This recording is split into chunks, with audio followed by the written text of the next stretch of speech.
Welcome to the Bald Brad Show. In today's episode, we're going to zoom in on 2 minutes and 30 seconds of the president's speech that he gave last night. Because within those 2 minutes and 30 seconds, the president says that he doesn't want to take away your guns, to then saying that he wants to ban all assault weapons, high-capacity magazines, the Second Amendment isn't absolute, he wants to move the age from 18 to 21 and have more extensive background checks. Again, all within 2 minutes and 30 seconds, all the while conflating a CDC study, which I'm going to go over with all of you right after this clip is done. As always, if you want to join us here at the Bald Brad Show, heck, support a conservative, make sure to hit that like and subscribe button, share this link with your friends and family all over social media. With that being said, let's jump into the clip. For so many of you at home, I want to be very clear. This is not about taking away anyone's guns. It's not about vilifying gun owners. In fact, we believe we should be treating responsible gun owners as an example of how every gun owner should behave. I respect the culture and the tradition and the concerns of lawful gun owners. At the same time, the Second Amendment, like all other rights, is not absolute. It was Justice Scalia who wrote, and I quote, "Like most rights, the rights granted by the Second Amendment are not unlimited." Not unlimited. It never has been. There have always been limitations on what weapons you can own in America. For example, machine guns have been federally regulated for nearly 90 years, and this is still a free country. This isn't about taking away anyone's rights. It's about protecting children. It's about protecting families. It's about protecting whole communities.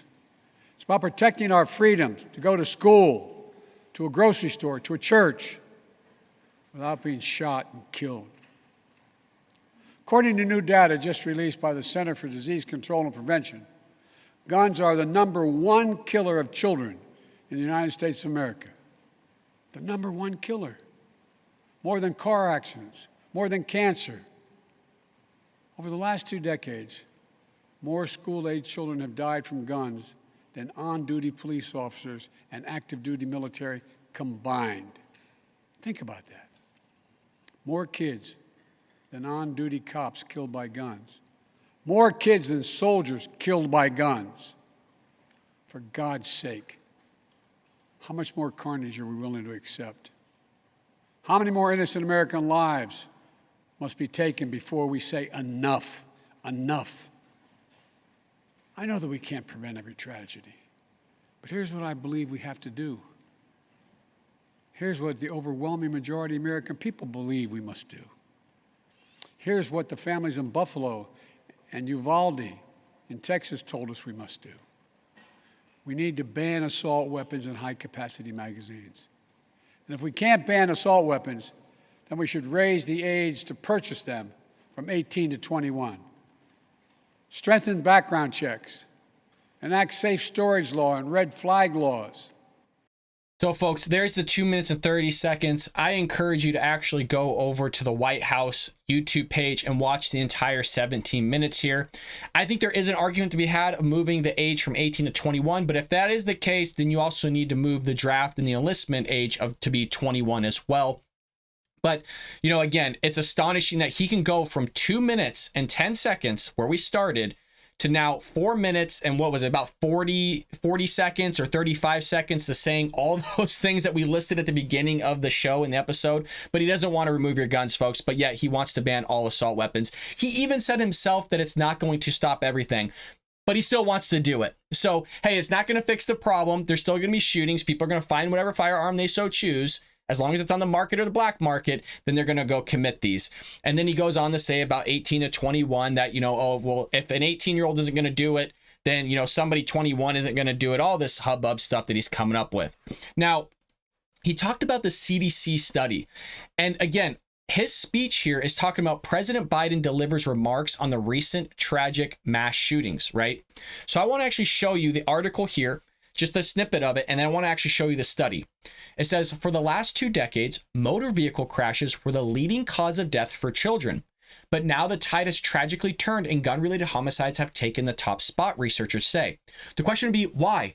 How did that happen? How did for decades we go from children dying tragically in car crashes, basically, to now being, gun related deaths? The vast majority of children suffering gun related deaths in America are not getting shot in classrooms. It's happening where they live and play. Let's zoom in on here because this is important. According to the Center of Disease Control and Prevention data, the CDC, there were 45,222 gun related deaths in the United States in 2020.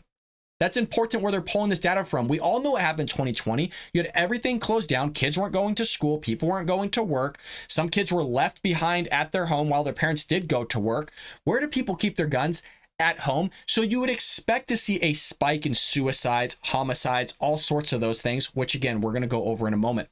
10% of those deaths were children between the ages of 1 and 19 years old, which some of those, I believe it's from 15 to 35, are suicides.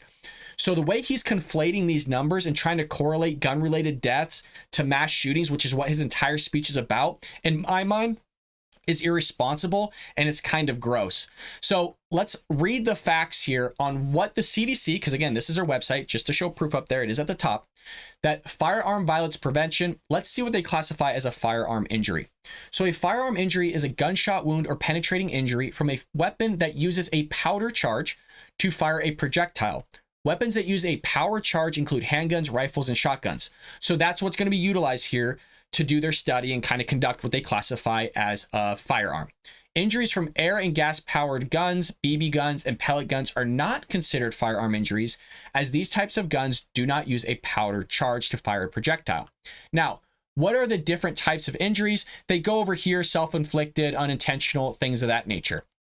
So how common are firearm injuries?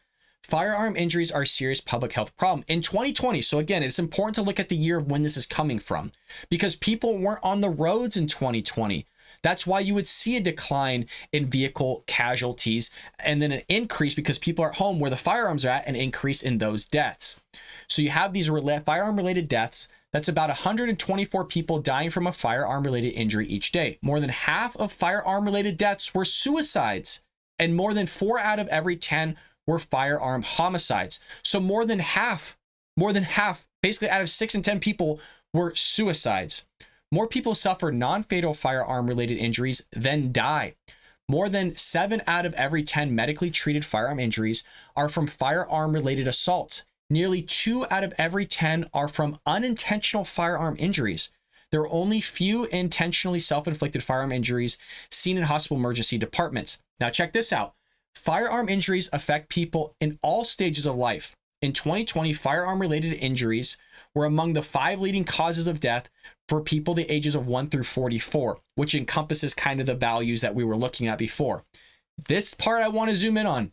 Some groups have higher rates of firearm injury than others. Men account for 86% of all victims of firearm deaths and 87% of non-fatal firearm injuries. Talk about the patriarchy, right? Which is what you hear from these new age feminists. Rates of firearm violence also vary by age and race ethnicity. Firearm homicide rates are highest among teens and young adults ages 15 to 34 years old of age, and among Black and African American, American Indian or Alaska Native, and Hispanic or Latino populations. Firearm suicide rates are highest among adults 75 years and older, and among American Indian and Alaska Native or non-Hispanic white populations. So I encourage you to go through all of this, because he's correlating CDC data that was from 2020, where everybody was locked at home. People were having massive mental instabilities, cabin fever, all sorts of stuff taking place. You had panic going across the globe because the mass media was pushing these stats from the CDC that were inflated the numbers. We just got a number just the other day that the CDC inflated it by 70,000 deaths. All this stuff was taking place. You would expect people to have more suicide, more shootings, again, because they're at home where the firearms are at, rather than being in the classroom or being somewhere else where the firearm is not at. So I wanted to go over that. If you do watch the full 17 minutes, he does cite other studies and kind of conflate statistics within there. So I encourage you to go through those. And if you would like me to go through those, I'm more than happy to do that with you here on the Bald Brad Show. Just go ahead and let me know down in the comments below. And folks, I did put out a survey in our community tab.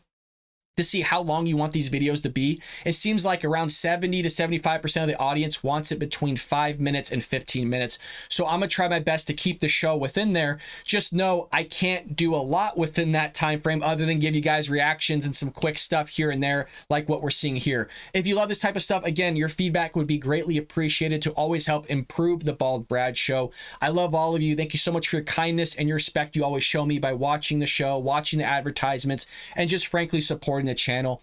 As always, if you want to join us here at the Bald Brad Show, again, make sure to hit that like and subscribe button. Share this link with your friends and family all over social media. And folks, I will see you later today here on the Bald Brad Show.